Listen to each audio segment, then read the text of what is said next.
Today I want to look how all light meters work, whether it's the reflected light meter in your camera or a special handheld incident light meter that does all the measuring for you. Now, the main two categories of light meters are, it's either on your camera, it's a reflected light meter, or it's a standalone incident light meter. I don't have one with me at the moment, but it'll look something like this little handheld device that measures the light that's coming to the subject. So if it's on your phone, it's on your camera, it has an automatic setting. It's trying to estimate the amount of light that it needs for the proper exposure by what's reflecting back to the subject matter. Anything in an automatic mode will use a reflected light meter. If you're using an incident light meter, you get the actual light that's coming to the subject before the colors that the scene has is being bounced back to your eye or to the camera. So it's important to know that incident light meters are super accurate because it's the light that's actually there, not the light that's actually being reflected based on many different factors. Now, the type of light meter that you choose, if you go into your setting and you choose your light meter capabilities, you'll see that. Now, if you look at the back of your camera, you'll have many different types of metering modes. You can see many categories, which we're going to cover here. The first one is evaluative metering, which means the scene, the frame of the camera, as you can see on the box here on the left, is equally treating every portion of the scene for the same amount of light, which with the subject here, it looks pretty good. Partial metering means it's only reading in the middle portion of the camera, and it did a pretty good job reading and averaging the brights and the whites of the dress, the skin tones, the hair tones, and it did a pretty good difference between even the last one, not looking that much different at all in final product. Automatic setting, reflected light meter, and it actually looks pretty good. Seen here with the spot metering, it's actually taking account just to the middle. It's a little bit darker, not awful, but a little bit darker because it's accounting for most of her face, her flesh tones, which are fairly bright in this example. And so it says, oh, it's a little bit bright. We're going to tone it a little bit darker. So it does adjust it a little bit here. A center weighted average is taking the center portion, the center maybe 5–10% of the frame, and it's taking that into more account and having very little of the account of the edges of the frame for the overall exposure. And it did a pretty good job of using a decent exposure. And really, all four of these examples would be usable images along the way. What gets tricky is when your subject's wearing light clothing or dark clothing, or you have a bright sky or bright sand behind you, and that's fooling the meter to know what it should expose. This example, the boy has dark shorts, dark shirt, and that's starting to have some problems with the evaluative metering, which here actually didn't do horrible because there's a lot of bright in the scene compared to a lot of dark in the clothing. It averages out, and it does a pretty good exposure for the scene.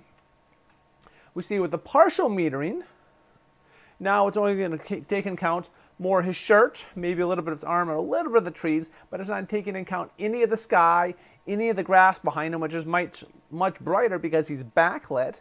And this is causing some problems because now the exposure is probably a stop and a half brighter than the last one.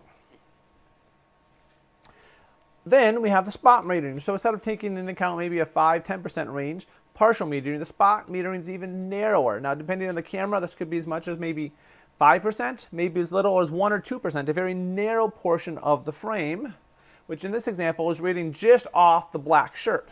So the camera says, oh, it's really dark. What we're going to do, we're going to average that out to be much brighter, to be gray, because everything that it's averaging is going to become equal gray, and it'll look like something like this. So an averaging screen, something like this, does a pretty good job because it takes what's white and what's black, and it'll average them out, and it does pretty good. In this example, it's black. It says, oh, we can't make it dark, so it will brighten up to make everything kind of gray for what it's metering, which is basically just his shirt. And the exposure is now way too bright. We're losing details in his hair. His skin's overexposed. The sky is blown out. It's causing a lot of problems for the spot metering because it's focusing in on the shirt and it's fooling the meter to becoming too bright. Center weighted. Now again, it's taking the most into account in the 5, 10, 15% of the middle of the frame, but it's taking a little bit of the sides. And this one does a pretty good job because there's a lot of brights in the sky, the shirt, and it's averaging itself out pretty well in the scene. How do we deal with that? We can have exposure compensation. We can say if we're in an automatic setting, okay, whatever the settings are, whatever it thinks the exposure should be, the averaging out of brights and darks, make it a little bit brighter, a little bit darker than the meter thinks it is. You can tell the meter, no, you're wrong, make it brighter, make it darker. So in this example, exposure compensation would be in that dial in the middle, means it's the right spot. If we go ahead and make it bump up, we choose the dial, it's going to bump that up. And now it's going to be a stop brighter than the meter should be. Or we can go a negative stoppers and go the opposite direction, make it a stop darker than it should be, which means our picture will be brighter and darker. Here in this example, a stop darker than the camera thinks it should be. So the photographer has some choice to tell the camera, you're wrong, I know with the subject matter, I know that there's brights in the scenes, I know that there's darks in the scenes, and I want to compensate for that, but still use an automatic exposure so I'm not completely controlling everything in manual and doing too much thinking. In my examples here, I have the monkey who has a lot of white. A completely predominantly white monkey now has a histogram that says it's too dark. It says, oh, it's bright, it's white. And of course, they try to average the scene out to be equal gray, middle gray. So they've toned it down about 2 stops. So what I did, I put the exposure compensation a couple stops brighter, making the exposure, instead of saying gray, it made it 2 stops brighter, which gave my monkey the white tones. And you can see that in the histogram. And you can see that in the histogram, it worked out pretty well. Another example here with a monkey, a very, very black monkey, with the entire frame mostly being black fur. It said, oh, it's too dark. And it dropped, and it boosted up. It said, oh, the monkey's too dark. And it boosted up the exposure several stops so that the black wasn't black. It was now closer to gray, which then, of course, made the face, the head, and some of the other scenes way too bright in the scene, because the reflected light meter was fooled by the subject matter in the scene.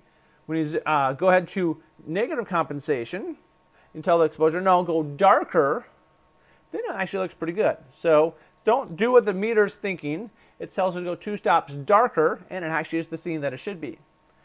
Another example here, I actually shot with a gray monkey, middle gray. The averaging of all the different brights and darks is trying to get to equal gray. The monkey here is gray. The exposure is pretty accurate with no exposure compensation. So what do I do?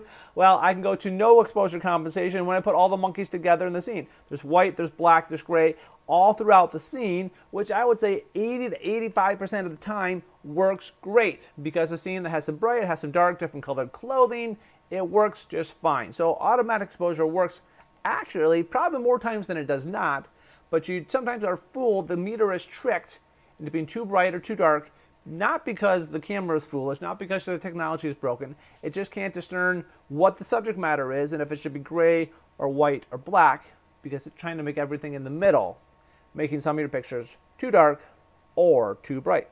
So if you like this video, go ahead and give it a thumbs up. I appreciate that. Hit like, subscribe, comment, and we'll see you in the next video. Thanks for watching.